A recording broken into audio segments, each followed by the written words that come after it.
बंगाल में विधानसभा चुनाव के नतीजे बीजेपी के लिए चौंकाने वाले रहे। इस विधानसभा चुनाव में 6M और 1Y फैक्टर हावी रहा। जी हाँ, वो क्या है वो आपको बताएंगे। केंद्र की राजनीति के हिसाब से पश्चिम बंगाल चुनाव के परिणाम इस लिहाज से ऐतिहासिक रहे क्योंकि बीजेपी के पूरी ताकत और संसाधन झोंकने के बावजूद भी ममता बनर्जी ने ऐतिहासिक जीत जो है वो हासिल की। बंगाल चुनाव में 6M और 1Y फैक्टर छाया रहा और अब पूरा चुनाव इन्हीं के इर्द गिर्द घूमता हुआ नजर आया।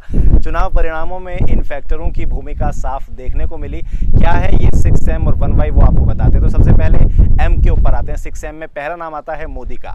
बीजेपी ने प्रधानमंत्री नरेंद्र मोदी की लोकप्रियता को जमकर भुनाया। उनकी 1.5 दर्जन से भी अधिक रैलियां आयोजित कराई गई। उनकी सभाओं में भारी भीड़ भी उमड़ी। चुनाव के नतीजों के बाद ये स्पष्ट हो गया कि कई जगहों पर ये भीड़ वोटों में तब्दील नहीं हो सकी। बीजेपी नेताओं का मानना है कि चुनाव में मोदी फैक्टर ने अपना काम कर दिया था, लेकिन ममता बनर्जी के सामने उनकी टक्कर का मुख्यमंत्री पद का उम्मीदवार न दे पाना पार्टी की हार का एक बड़ा वजह है। नंबर 2 पर आती है खुद ममता। चुनाव के बाद ये साफ हो गया कि ममता बनर्जी निर्विवाद रूप से पूरे चुनाव में सबसे लोकप्रिय नेता के रूप में उभरी। नंदीग्राम में प्रचार के दौरान चोट लगने के बाद जिस तरह उन्होंने व्हीलचेयर पर बैठकर प्रचार किया, उससे महिलाओं में उनकी सहानुभूति खास तौर से बढ़ी। पीएम मोदी के दीदी और दीदी कहने और दिलीप घोष के बड़मोना पहनने वाले बयान से भी ममता बनर्जी को फायदा मिला। तीसरे नंबर पर आता है मां से मुस्लिम। बीजेपी के हिंदूवादी प्रचार ने मुस्लिम मतदाताओं को पूरी तरह टीएमसी के पाले में धकेल दिया। चुनाव के बीच ही ममता बनर्जी ने मुसलमानों से अपील की थी कि वो अपने वोट न बंटने दें। मालदा, मुर्शिदाबाद जैसे इलाकों में टीएमसी की भारी जीत ये बताती है कि मुसलमानों ने रणनीति के तहत टीएमसी को वोट किया। चौथे नंबर पर आता है मां से महिला। टीएमसी ने 2019 के लोकसभा चुनाव में बीजेपी के अच्छे प्रदर्शन से सबक लेते हुए अपनी कमजोरियों पर काम करना शुरू किया। महिला मतदाताओं पर खास तौर से काम किया गया। ममता बनर्जी पर बीजेपी नेताओं के हमलों के कारण महिला मतदाताओं ने एक अनुमान के अनुसार उनके पक्ष में 60% से ज्यादा वोट किए। 5वें नंबर पर आता है मां से मिडिल क्लास। कोलकाता और ग्रेटर नोएडा और उसके आसपास के इलाकों में अंतिम चरणों में मतदान हुआ, जहां बीजेपी का पूरी तरह से सफाया हो गया। कोरोना महामारी का पूरे देश में प्रकोप और उससे निपटने में केंद्र सरकार की नाकामी की चर्चाओं के बीच शहरी मिडिल क्लास मतदाताओं ने बीजेपी के बजाय टीएमसी का खुलकर साथ दिया, जबकि बीजेपी को उम्मीद थी कि टीएमसी कार्यकर्ताओं की तोलाबाजी का शिकार ये वर्ग बीजेपी के साथ आएगा।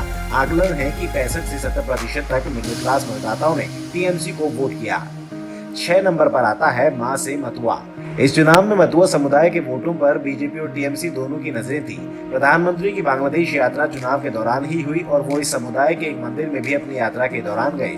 पार्टी ने मथुआ समुदाय के नेता और सांसद शांतनु ठाकुर को आगे किया।